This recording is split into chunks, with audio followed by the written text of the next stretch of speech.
En junio del año 1810, Adoniram Judson conoció a la que sería su esposa, Anne Hasseltine. Ella tenía 21 años, él tenía 22. Al mes de conocerla, ya Hudson sabía que él quería que esa fuera su esposa. Así que no perdió tiempo. De paso, jóvenes, subrayo eso, no perdió tiempo. Y le envió una carta a Anne en la que le decía claramente cuáles eran sus intenciones. Él quedó sorprendido al ver la piedad de esta joven, su deseo por la obra misionera y claro, cómo no, era una muchacha hermosa. Ella, cuando recibe la carta de Hudson Taylor, le escribe para atrás diciendo: bueno, eso tienes tú que preguntárselo a mis padres. Bien por ella. Así que Hudson Taylor de inmediato le envía una carta al papá de Anne. Y yo quiero leerles un párrafo de esa carta. Escuchen esto, padres. Imagínate que esa tía quien te escribe en una carta como esta pidiéndote la mano de tu hija. Ahora tengo que preguntarle si puede consentir, no olviden, 22 años de edad es el que escribe esta carta, 22 años de edad. Ahora tengo que preguntarle si puede consentir separarse de su hija a principios de la próxima primavera para no verla más en este mundo. Si puede consentir su partida y su sometimiento a las penurias y sufrimientos de una vida misionera, si puede consentir su exposición a los peligros del océano, a la fatal influencia del clima sureño de la India, a toda clase de necesidad y angustia, a la degradación, el insulto, la persecución y quizás la muerte, aprobará todo eso para la causa de aquel que dejó su hogar celestial para morir por ella y por usted. Lo aprobará por el bien de las almas inmortales. El padre de Anne, sorprendentemente, le respondió: ella puede decidir por sí misma. Y la joven aceptó. Y no porque tuviera una visión romántica de la vida misionera, no porque haya leído alguna de esas biografías que nos animan tomándonos un café en la comodidad de la sala de nuestra casa. No. Ella le escribió una carta a una amiga íntima, Lydia Kimball, y le decía en una de las partes de la carta: estoy dispuesta y espero, si la providencia no me lo impide, pasar mis días en este mundo en tierras paganas. Sí, Lidia, he decidido renunciar a todas mis comodidades y alegrías, sacrificar mi afecto por familiares y amigos e ir a donde Dios en su providencia considere oportuno colocarme. Y saben que ambos confirmaron en Birmania que no lo estaban diciendo de boca, porque sufrieron lo indecible en el campo misionero. Mis hermanos, si hay algo que nos enseña el libro de los Hechos y la historia de la iglesia, es que la expansión del evangelio en el mundo nunca ha sido fácil y nunca lo será. Pero a pesar de todas las dificultades, de toda la hostilidad que los cristianos han tenido que enfrentar a lo largo de los siglos, gloria al Señor, Cristo ha estado cumpliendo su promesa de edificar su iglesia a través de hombres y mujeres débiles, hombres y mujeres como tú y como yo, que han decidido llevar el evangelio a pesar del costo. Y eso es lo que encontramos en Hechos capítulo 13, el capítulo que vamos a considerar en la mañana de hoy, entero. Y no se preocupen, terminaremos a tiempo. Hechos 13 nos presenta una fotografía sumamente realista de lo que significa ir al campo misionero. Y yo me atrevo a decir que Hechos capítulo 13 nos presenta una fotografía muy realista de lo que significa ser cristiano. Simplemente cristiano. David Platt escribió un libro llamado Cristianismo Radical. Bueno, yo quisiera proponer que realmente lo que Platt describe en ese libro no es cristianismo radical, es cristianismo. No hay dos tipos de cristianismo, uno radical y otro superficial. No. Hay un solo tipo de cristianismo, el de aquel que se entrega por entero a Jesucristo para hacer su voluntad, cualquiera que sea su voluntad. Es el único cristianismo que se describe en el Nuevo Testamento y es el tipo de cristianismo que nosotros veremos en Hechos capítulo 13. Podemos dividir este capítulo, este relato de Lucas en 4 escenas. La primera la encontramos en los versículos 1 al 3, el inicio de la misión. El inicio de la misión. Vean el versículo 1. En la iglesia que estaba en Antioquía había profetas y maestros: Bernabé, Simón llamado Níger, Lucio de Cirene, Manaén, que se había criado con Herodes el tetrarca, y Saulo.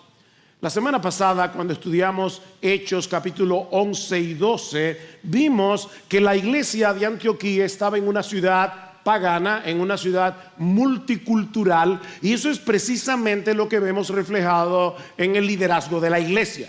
Bernabé era un judío ex levita de la isla de Chipre. Simeón, a quien también le llamaban Níger, era africano. De hecho, la palabra Níger lo que significa es negro o oscuro. En el caso de Lucio, dice que era de Cirene, es decir, del norte de África.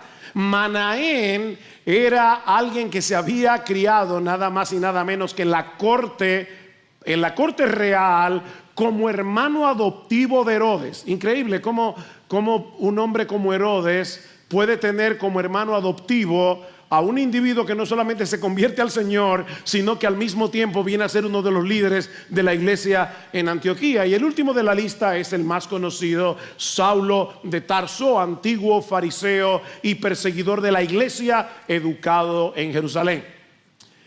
Este grupo tan diverso no solamente reflejaba la diversidad de la membresía, sino que también evidenciaba que los extranjeros no eran marginados en esta iglesia. Obviamente porque habían llegado al liderazgo. Y lo que quiero decir, mis hermanos, es que estos creyentes habían entendido que la justificación por la fe sola nos une a todos en Cristo con un vínculo más fuerte que nuestro lugar de origen. Y de paso, estudiando este pasaje, me gozaba en lo que está sucediendo en IBCJ en el día de hoy, porque en la membresía de IBCJ obviamente los dominicanos predominamos, pero entre nosotros hay haitianos, colombianos, venezolanos, argentinos, y quiera el Señor, no sé si se me quedó alguien más por ahí, pero quiera el Señor que eso se siga multiplicando todavía más, porque eso fortalece la membresía de una iglesia. Y no solamente eso, mis hermanos, esta variedad es lo que capacitó a la iglesia de Antioquía para ser el primer centro misionero de toda la historia de la iglesia. Ellos entendían perfectamente bien cómo moverse en este complejo mundo multicultural y pagano en el que ellos se encontraban. Obviamente cualquier iglesia desearía tener un dream team de pastores como estos. Este era un equipo espectacular, pero no era la voluntad de Dios que todos ellos permanecieran juntitos allí en Antioquía. Versículo 2. Mientras ministraban al Señor y ayunaban, el Espíritu Santo dijo: apartadme a Bernabé y a Saulo para la obra a la que los he llamado. No sabemos cómo fue que el Espíritu Santo reveló su voluntad, pero el mensaje fue muy claro. ellos tenían que desprenderse de Bernabé y de Saulo y enviarlos al campo misionero. ¿Y qué hizo la iglesia? Enviarlos, versículo 3. Entonces, después de ayunar y orar y haber impuesto las manos sobre ellos, los enviaron. ¿Se dieron cuenta cómo Lucas enfatiza que esta era una iglesia que predicaba la palabra, esta era una iglesia que oraba, era una iglesia que ayunaba? Lo dice en el versículo 2, lo dice en el versículo 3. Ahora, ¿qué produce en una iglesia donde se está predicando la palabra, pero también están orando y están ayunando? ¿Qué produce eso en una iglesia local? Bueno, produce sintonía con Dios. Sintonía con Dios. Hermanos, nosotros llegamos al evangelio con muchas mentiras, con muchas ideas preconcebidas. Bueno, la palabra de Dios predicada fielmente va revelando esa oscuridad, va echando a un lado esas tinieblas y sustituyéndola por la verdad de Dios, y nos va mostrando cuál es la voluntad de Dios. Pero al mismo tiempo, mientras oramos y ayunamos, Dios está obrando en nuestra voluntad para querer hacer la suya. Mis hermanos, nosotros no oramos para torcerle el brazo a Dios y para que Él haga nuestra voluntad. Nosotros oramos en parte para que nuestro corazón pueda estar en sintonía con el corazón de Dios. No se haga mi voluntad, Señor, sino la tuya. De paso, este relato nos enseña que aunque la misión es de Dios, Él opera a través de la iglesia. ¿Se dieron cuenta? ¿Quién fue que envió a Pablo y a Bernabé al campo misionero? El Espíritu Santo. ¿O fue la iglesia de Antioquía? Hermanos, ¿quién envió a Pablo y a Bernabé al campo misionero? ¿Fue Dios o fue la iglesia de Antioquía? Bueno, evidentemente los dos. Es Dios el que envía a través de la iglesia, como vemos claramente en el versículo 3. Entonces, después de ayunar y orar y haber impuesto las manos sobre ellos, los enviaron. Y este rito de imponer las manos era una forma de decir: ustedes son los que van, pero nosotros vamos con ustedes. Vamos con ustedes en ayuno y oración. Vamos con ustedes con los recursos. Vamos con ustedes con palabras de aliento. O sea, Pablo y Bernabé no salieron por cuenta propia. Ellos fueron comisionados por una iglesia local. Y esto nos enseña que esta iglesia había entendido que la tarea de hacer discípulos de todas las naciones no era una responsabilidad de unos cuantos, sino de todo el cuerpo, cada uno según el llamado que Dios le dio. Mi hermano, tú sientes la responsabilidad de hacer discípulos de todas las naciones, porque es nuestra responsabilidad. La gran comisión no fue para un grupito, la gran comisión es para todos. Esa es tu responsabilidad, esa es mi responsabilidad. Cada uno según el llamado que Dios le dio. La mayoría de nosotros conocemos la historia de Guillermo Carey, el padre de las misiones modernas. Llevó a cabo un ministerio sumamente importante en la India por muchos años. Pero ¿cuántos de ustedes, y no les voy a pedir que levanten la mano, pero cuántos de ustedes han oído hablar alguna vez de Polly Carey, la hermana de Guillermo Carey? Estuvo postrada en cama, casi completamente paralizada por 52 años. Polly Carey estuvo en cama, casi completamente paralizada por casi 52 años.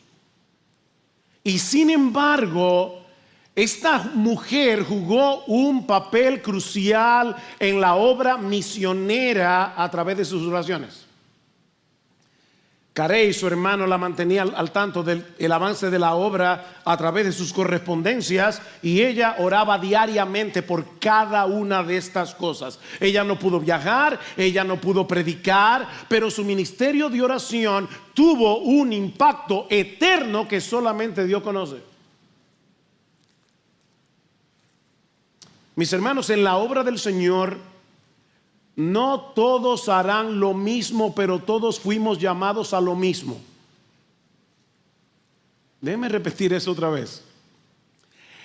En la obra del Señor no todos vamos a hacer lo mismo, pero todos fuimos llamados a lo mismo, a ser discípulos de todas las naciones, cada cual según los dones, las circunstancias que el Señor le ha dado. Ahora, mis hermanos, piensen en esto por un momento. Apartadme a Bernabé y a Saulo. Imagínense el impacto en la iglesia de Antioquía. Bernabé y Saulo eran líderes clave en esta iglesia. Y sin embargo, la iglesia los entregó con gozo. Imagínate que tú estás en la iglesia de Antioquía y que Pablo, nada más que Pablo, es uno de tus pastores. Honestamente, ¿cuál sería tu reacción si de repente los pastores avisan: bueno, hermanos, a nosotros vamos a enviar a Pablo a la obra misionera? Tú no tienes la menor idea de si lo van a volver a ver nunca más. ¿Cuál sería tu reacción? O imagina por un momento que tú eres Pablo o Bernabé. Estás en una comunidad que te ama. Estás en una iglesia creciente, en una iglesia que está obviamente viva, y de repente Dios te llama a salir de aquí, a salir de esta iglesia, a dejar todo eso atrás para llevar el evangelio y establecer iglesias en otros lugares, sabiendo de antemano que te espera oposición, que te espera persecución y que probablemente te espera la muerte. La pregunta es: ¿tú irías? ¿Tú irías? Jóvenes, ¿alguna vez tú le has preguntado al Señor si Él quiere usar tu vida en la obra misionera? Estoy en silencio no porque no sé qué decir, es porque quiero que lo pienses. Yo no estoy diciendo que todo el mundo tiene que irse a la obra misionera. No estoy diciendo que todo el mundo tiene que ser pastor. En la iglesia del Señor debe haber ingenieros, abogados, médicos, arquitectos. Yo no estoy diciendo eso. La pregunta es: ¿tú te has preguntado alguna vez si Dios te quiere a ti en la obra misionera, o si Dios te está llamando a dejar tu carrera, a dejar tu profesión y prepararte para ser pastor en tu propio país? Y obviamente nosotros vemos claramente en Hechos 13 que ese no es un llamado solitario, no es un llamado unipersonal. Aquí entra en juego la iglesia, aquí entra en juego el consejo de tus pastores, la evaluación de tus pastores. Todo eso lo sabemos, pero la pregunta es: joven, yo te pregunto una vez más, y no solamente a los jóvenes, le pregunto aquí a hombres que todavía tienen su fuerza vital. ¿Alguna vez tú te has preguntado seriamente delante del Señor: úsame, oh Señor, como quieras tú? No queremos simplemente cantar eso en un himno. Queremos pensarlo y traerlo en oración delante del Señor. Señor, ¿qué tú quieres que yo haga? Te entrego un papel en blanco, Señor, firmado por mí. Escribe tú en ese papel lo que tú quieras de mí, y de antemano ya yo me comprometo a hacerlo. Heme aquí, Señor, envíame a mí.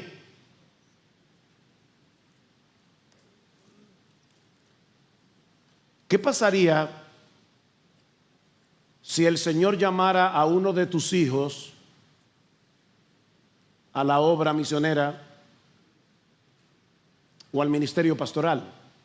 ¿Lo apoyarías? ¿O qué pasaría si una de tus hijas te dice: papi, yo me quiero casar con un misionero que tiene un llamado muy fuerte y muy claro, confirmado por la iglesia, para irse al Congo? Hermanos, de verdad, yo no quiero que Hechos 13 se convierta en una clase de historia, porque este pasaje no fue incluido en el libro de los Hechos como una mera clase de historia. Es la palabra de Dios. ¿Qué tú harías? Tenemos a nuestros hermanos Jeremías y Manélida en la obra misionera. Ellos necesitan nuestras oraciones. Ellos necesitan nuestros recursos. Ellos necesitan nuestras palabras de aliento. Porque ellos no se fueron solos. Ellos fueron enviados por esta iglesia local. Es la obra misionera de IBCJ. Y si tú eres parte de IBCJ, es nuestra obra misionera. Pero la historia continúa. Y yo me propongo predicar del capítulo 13 completo. Así que vayamos a la segunda escena del pasaje. La confrontación espiritual de la misión. Ya vimos el inicio de la misión. Veamos ahora en segundo lugar la confrontación espiritual de la misión. Versículo 4 al 7. Ellos pues enviados por el Espíritu Santo. Interesante. Versículo 3. Antioquía los envió. Versículo 4, el Espíritu Santo los envió. Descendieron a Seleucia y de allí se embarcaron para Chipre. Llegados a Salamina, proclamaban la palabra de Dios en las sinagogas de los judíos. Habían muchos judíos allí. Y tenían también a Juan Marcos de ayudante. Después de haber recorrido toda la isla hasta Pafos, encontraron a cierto mago, un falso profeta judío llamado Barjesús. Irónico. Barjesús significa hijo de salvación, que estaba con el procónsul Sergio Paulo, hombre inteligente. Este hizo venir a Bernabé y a Saulo y deseaba oír la palabra del Señor. Tan pronto fueron enviados por la iglesia, Bernabé y Saulo se embarcan hacia la isla de Chipre. No olviden, mis hermanos, que Bernabé era de Chipre y por lo tanto tenía que conocer mucha gente allí, aparte de que Chipre es la tercera isla más grande de todo el Mediterráneo. Así que era un lugar estratégico, era un lugar importante.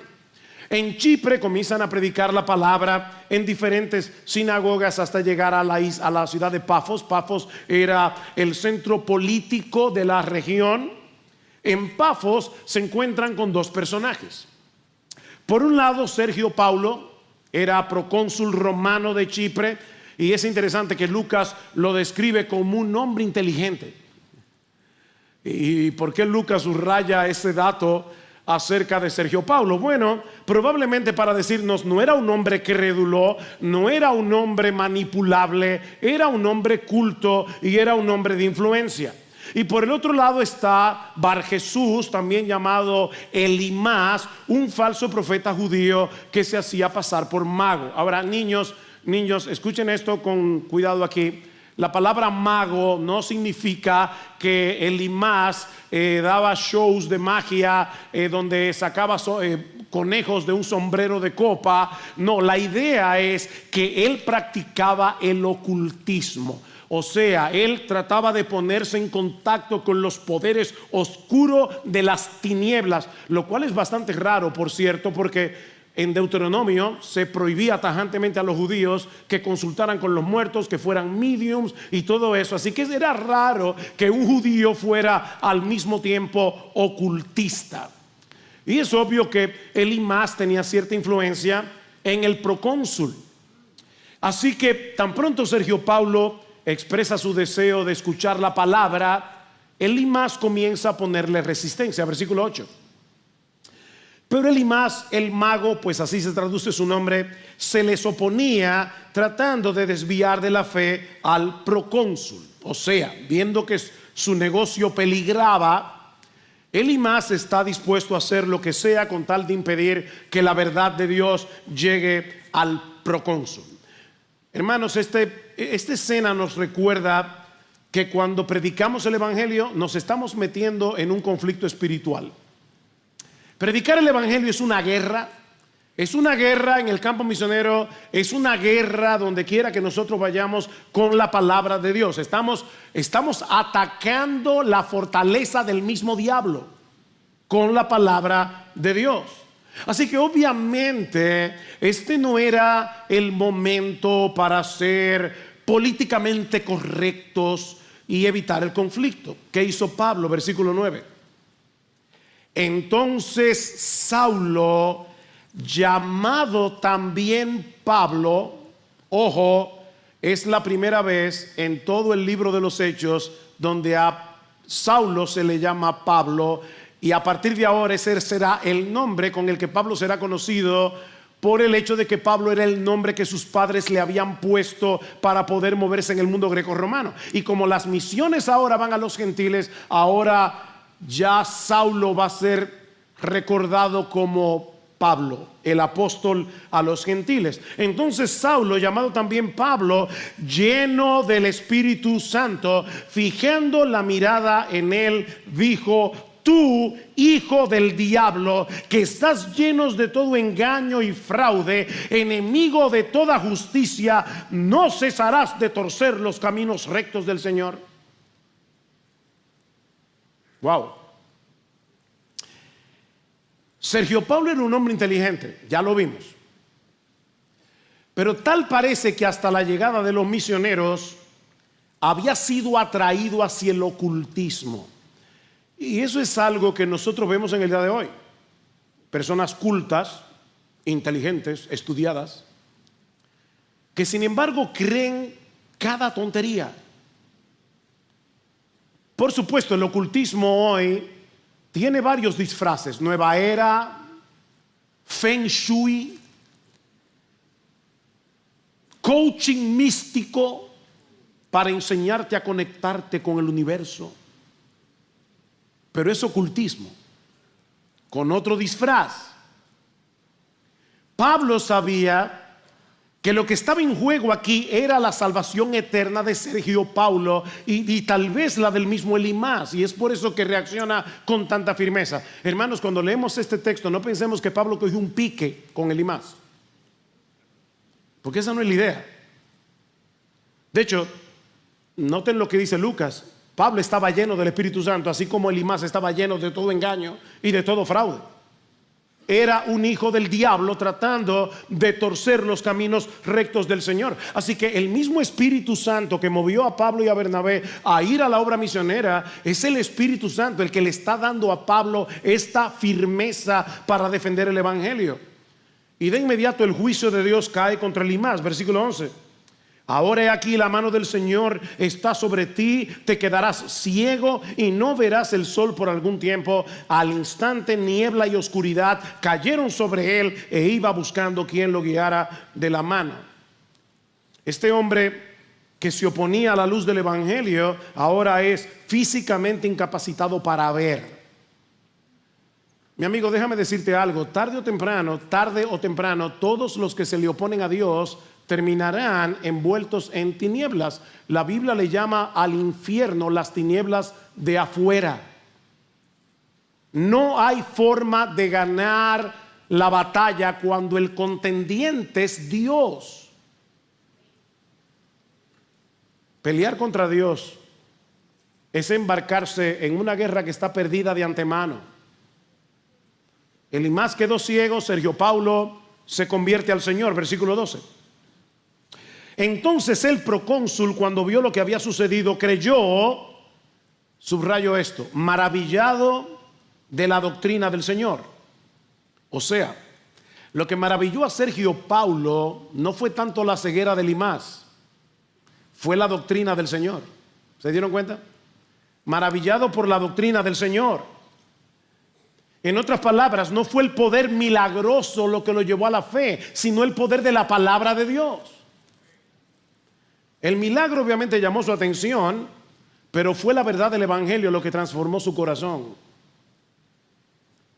Mis hermanos, la fe genuina no nace del asombro ante el poder de los milagros. La fe genuina nace cuando alguien tiene un encuentro con la verdad. Y eso fue lo que pasó con Sergio Paulo. Así que no dejes de predicar el evangelio aunque encuentres resistencia en el camino. Y óyeme, encontrarás resistencia en el camino. Esta es una guerra espiritual. Pero ¿sabes qué, mi hermano, mi hermana? El evangelio hoy sigue siendo poder de Dios para salvación. Eso no ha cambiado. Lo que nos lleva a la tercera escena de nuestro relato. Ya hemos visto el inicio de la misión, ya vimos el conflicto espiritual de la misión. Veamos ahora la proclamación central de la misión. Hechos 13:13. Pablo y sus compañeros zarparon de Pafos, y llegaron a Perge de Panfilia, pero Juan, apartándose de ellos, regresó a Jerusalén.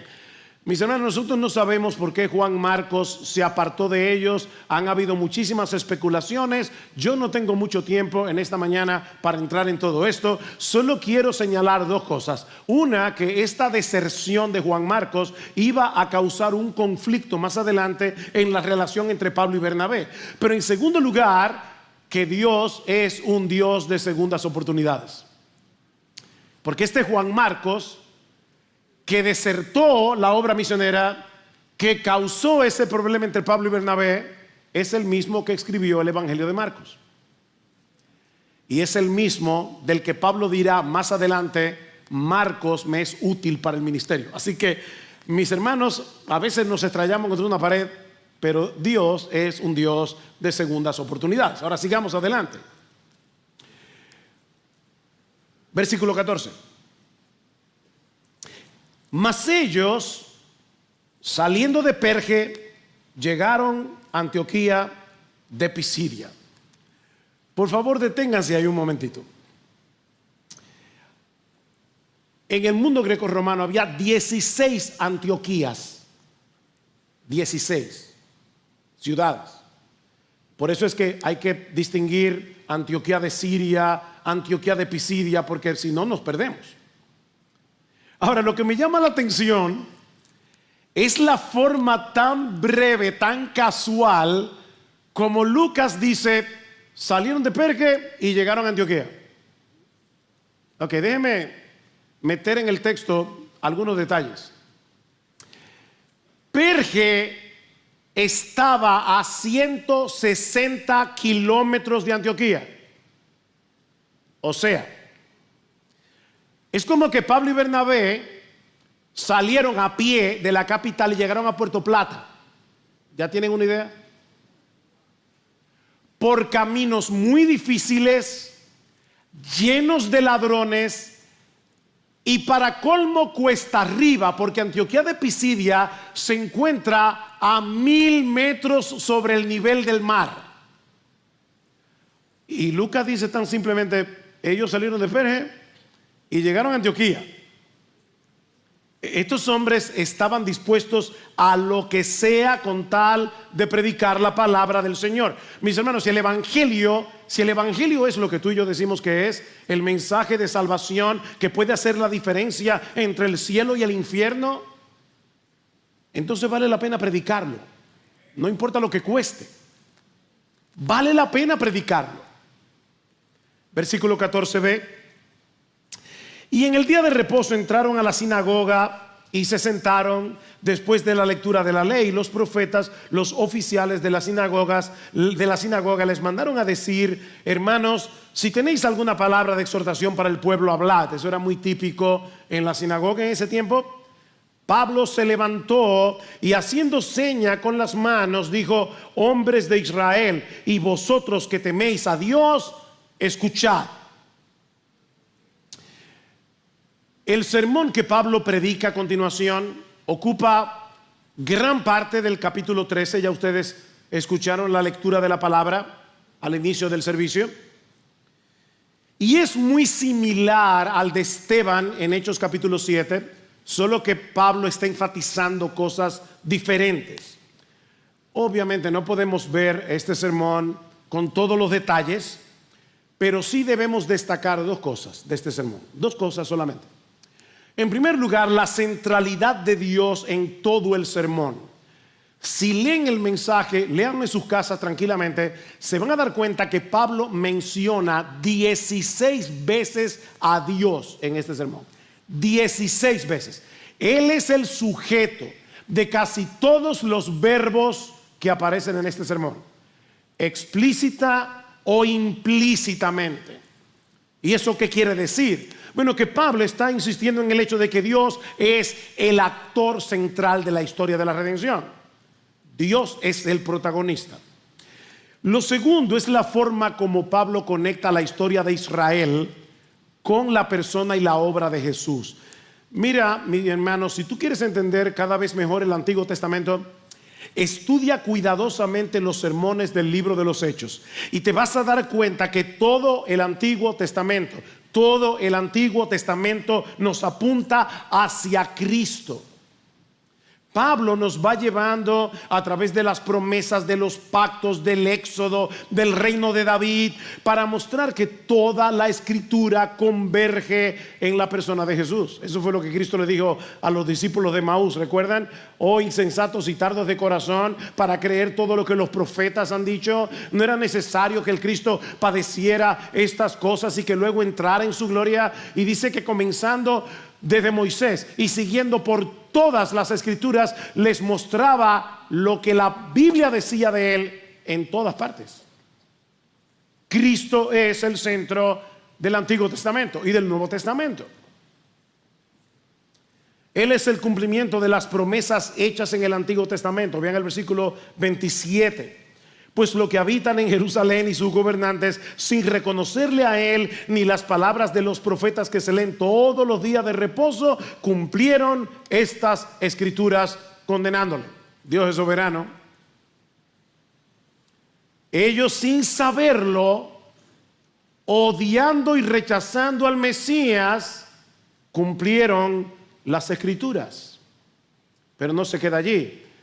Pablo dice, pero Dios los resucitó de los muertos, confirmando así su identidad como el Mesías prometido. Versículo 30. Y por muchos días, pero Dios le levantó de entre los muertos y por muchos días se apareció a los que habían subido con él de Galilea a Jerusalén, los cuales ahora son sus testigos ante el pueblo. En 1 Corintios 15, Pablo dice que Cristo se apareció a más de 500 hermanos a la vez. Mis hermanos, Cristo resucitó, no hay duda de eso. Y nosotros os anunciamos la buena nueva de que la promesa hecha a los padres, Dios la ha cumplido a nuestros hijos al resucitar a Jesús, como también está escrito en el Salmo 2. Y a partir de ahora Pablo va a estar citando varios textos del Antiguo Testamento: el Salmo 2, Isaías 55:3, el Salmo 16, versículo 10 y 11, para llegar al clímax de su sermón, versículo 38. Por tanto, hermanos, sabed que por medio de él os anunciamos el perdón de los pecados, y que de todas las cosas de que no pudisteis ser justificados por la ley de Moisés, por medio de él todo aquel que cree es justificado. Ese es el corazón del evangelio. Tú y yo necesitamos una justicia que no se alcanza por el esfuerzo humano, sino por la gracia de Dios en Cristo. Una justicia que no es obrada por nuestra obediencia a los mandamientos. La ley nos convence de pecado, pero la ley no salva a nadie. La salvación se recibe como un regalo de gracia de parte de Dios, por medio de la fe. Pero Pablo no termina allí.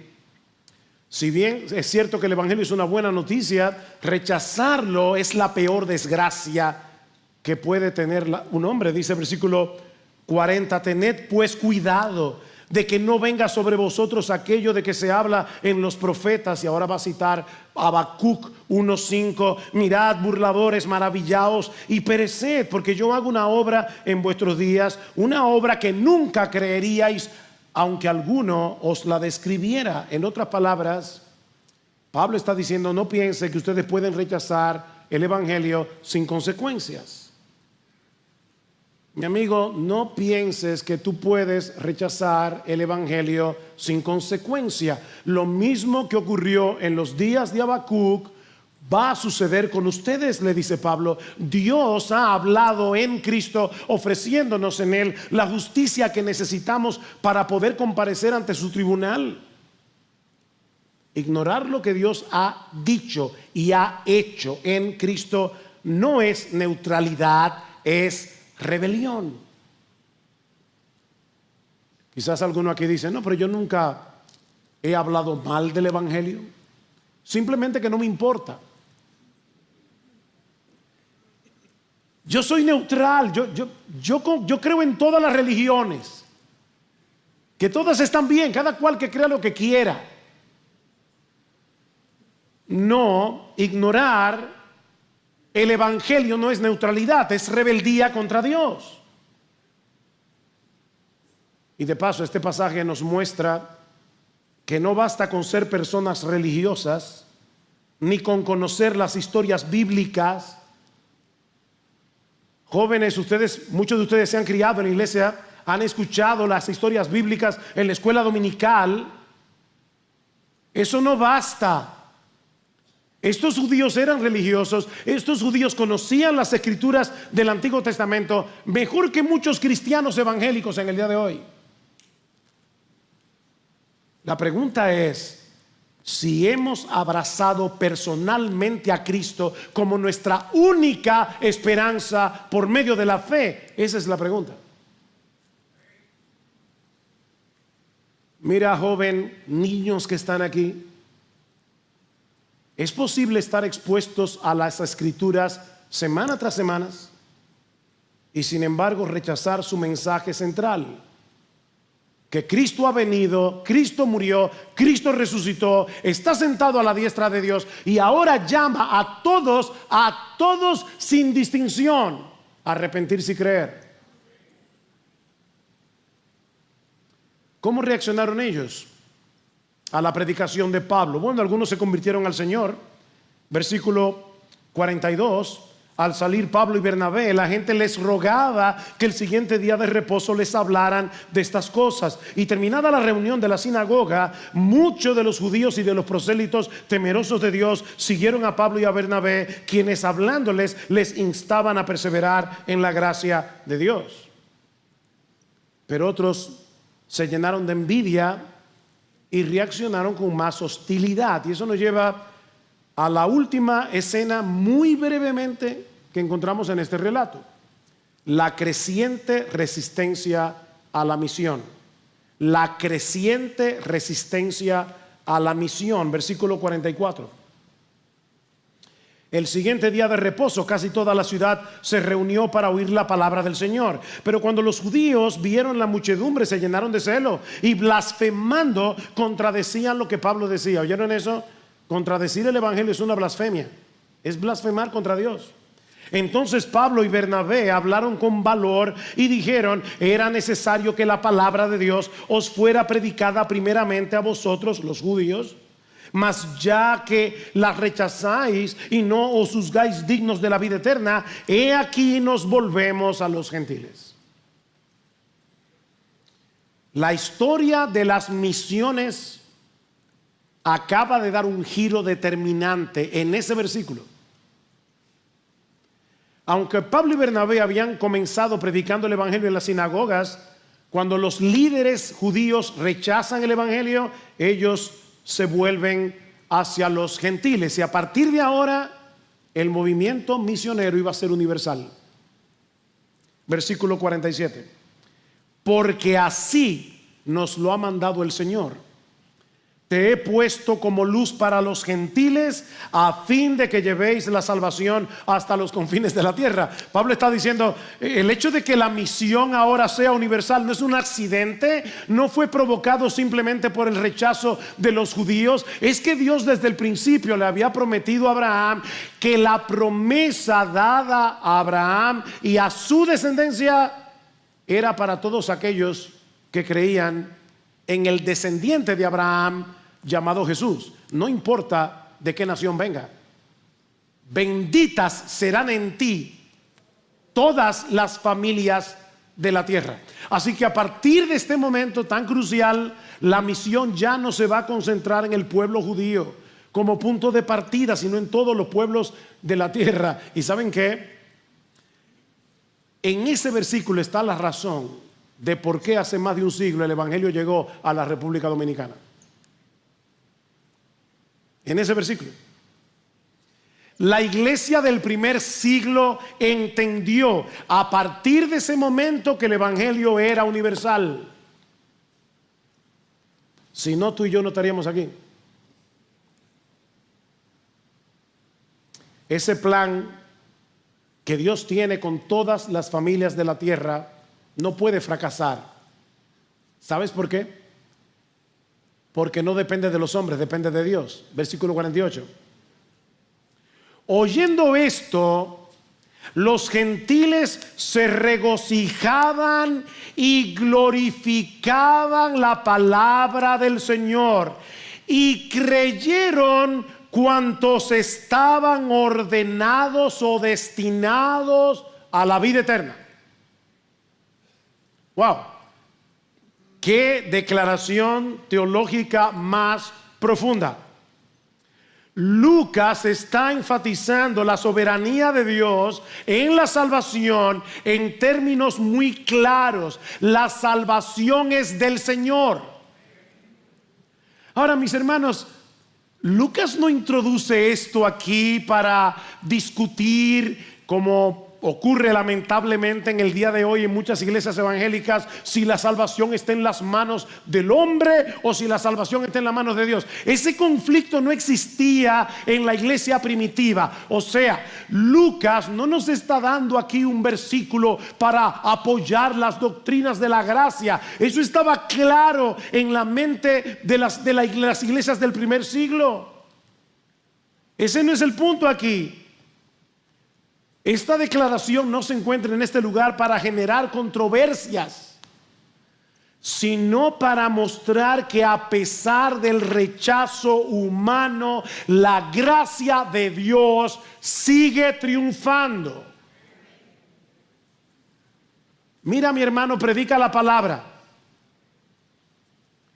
Cuando tú salgas allá afuera, asume que toda la gente con la que tú te encuentras fue predestinada para salvación, fue elegida para salvación. Nosotros no sabemos quién está elegido y quién no. Lo que sí sabemos es que los elegidos se van a salvar por medio de la predicación del evangelio, porque el Dios que eligió a los hombres y mujeres para salvarse, escogió el medio para salvarlos. Y ese medio es la predicación del evangelio. 2 Timoteo 2:10. Yo todo lo soporto por amor a los escogidos.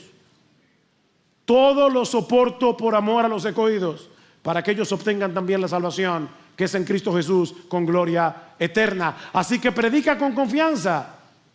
Algunos te van a rechazar, algunos te van a odiar, pero los elegidos del Señor se van a salvar.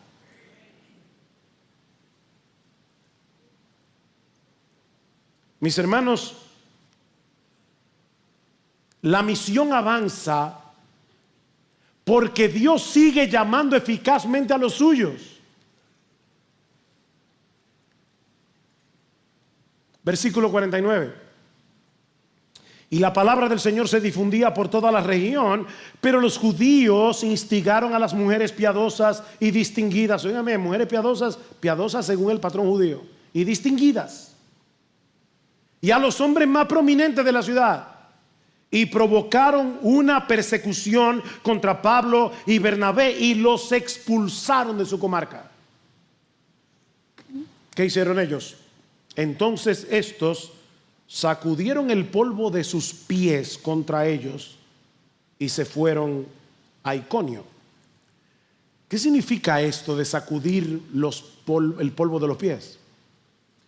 Bueno, algunos judíos, cuando venían del extranjero y penetraban en Israel en suelo sagrado, se limpiaban el polvo de los pies para no contaminar la tierra de Israel. Así que esta acción de Pablo y Bernabé también es profundamente teológica. Porque lo que Pablo y Bernabé les está diciendo a estos judíos es: ustedes son más paganos que los paganos que los rodean. Y como ustedes han decidido rechazar el evangelio, Dios ha decidido que ustedes ya no son más el pueblo verdadero de Dios. Esto es serio. Y todavía hay algunos cristianos evangélicos que van a Israel creyendo que están pisando tierra santa y que sus oraciones llegan ahí más rápido al cielo.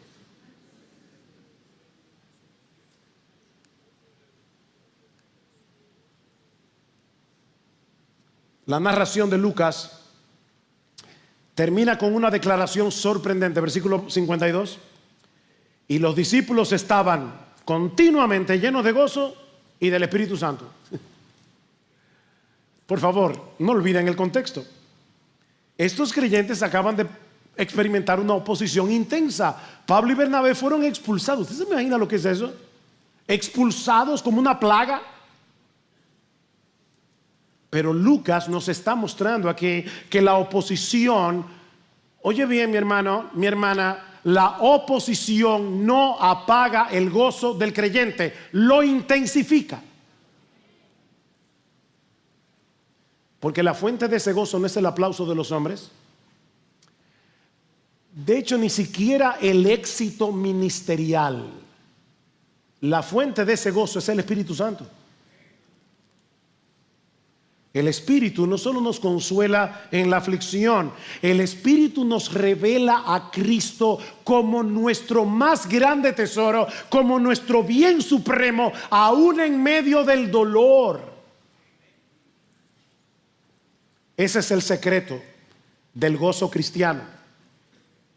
Cuando Cristo es nuestro supremo gozo, no hay circunstancia que pueda robarnos el gozo que el Espíritu Santo produce en nosotros al mostrarnos a Jesús en el Evangelio. No hay forma de apagar ese gozo.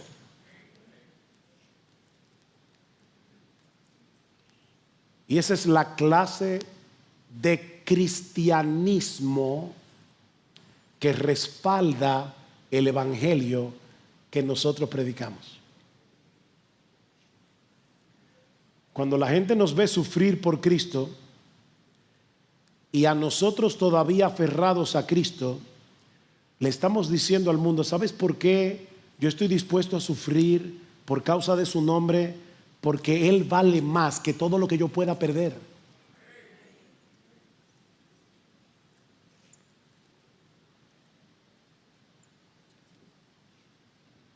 Pablo y Bernabé no eran supercreyentes. Eran cristianos comunes. Sí, créeme, eran cristianos comunes. Enviados por el Espíritu y sostenidos por la gracia. Ese es el título de mi sermón. Enviados por el Espíritu, sostenidos por la gracia. Y lo mismo puede decirse de la iglesia en Antioquía que los envió. La generosidad de esta iglesia, su obediencia, era fruto de un corazón cautivado por el Evangelio. Salieron de su zona de confort y se desprendieron de sus mejores líderes, porque valoraban a Cristo y la salvación de los perdidos por encima de su conveniencia personal. Oh, hermanos, cuidado, porque sin darnos cuenta siquiera, la comodidad de vida en la que vivimos, esa es una vida muy cómoda. Algunos dirán: pastor, usted no conoce cómo es mi vida. No, yo me refiero al mundo en el que nos ha tocado vivir. Yo me acuerdo cuando antes uno tomaba una fotografía, había que tener cuidado para sacar el rollo y que no se velara, llevarlo a un sitio que velaran el rollo para entonces tú ver la foto. Ahora tú lo tomas con un celular que cabe en el bolsillo y en un segundo se lo puedes enviar a todos tus amigos y postearlo en Instagram. Vivimos en una vida cómoda relativamente. Cuidado, porque sin darnos cuenta siquiera podemos estar desarrollando una resistencia sutil a cualquier cosa que implique renuncia, riesgo o incomodidad. Si decimos estar dispuestos a servir al Señor, llévanos, oh Señor, a donde quieras tú, siempre que no interrumpa nuestra rutina o nos cause inconveniencias. Recuerdo, me vino a la mente la carta que un novio le escribió a su novia hace muchos años y le decía: mi amor, esta noche voy a verte. No importa lo que pase, tú eres lo más importante de mi vida, la niña de mis ojos, el tesoro de mi corazón. Así que espérame si no llueve.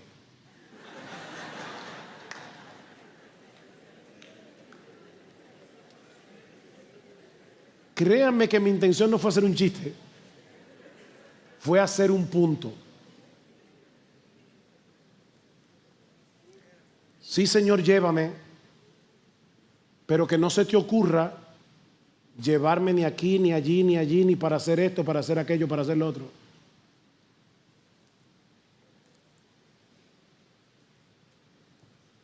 Creyente en Cristo, ¿qué lugar tiene el Evangelio, el avance del Evangelio en tus prioridades?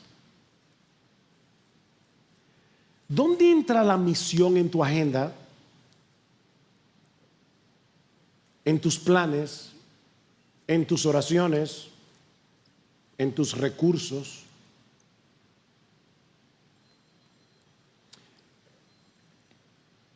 ¿Hay algo que tú estás reteniendo que Dios quiere que tú pongas en sus manos para la expansión del reino?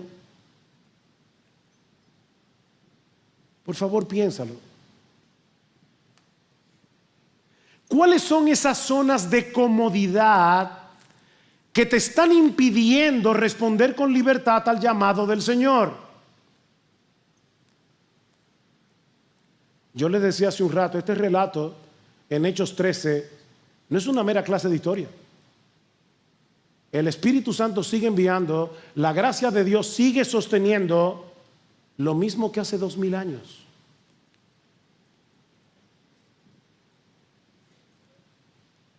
Jóvenes, yo les reto en esta mañana. Yo les reto en esta mañana a preguntarle seriamente al Señor si Él quiere que tú hagas algo más con tu vida que lo que tú has planificado de antemano. Oh, mis hermanos, que el Señor nos despierte de toda comodidad paralizante. Que el Señor nos despierte. Que ponga en nosotros una pasión tan grande por Cristo, por su gloria, que podamos decir con sinceridad de corazón: para mí el vivir es Cristo y el morir es ganancia.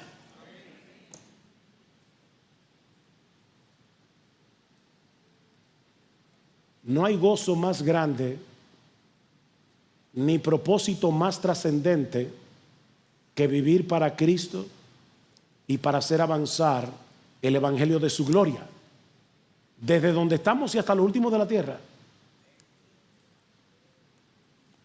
Termino con esta estrofa de un himno que cantábamos al inicio de nuestra iglesia.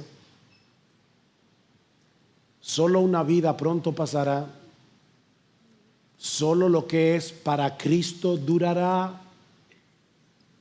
Dale a Cristo todo, es lo único que hacer cuando se tiene solo una vida.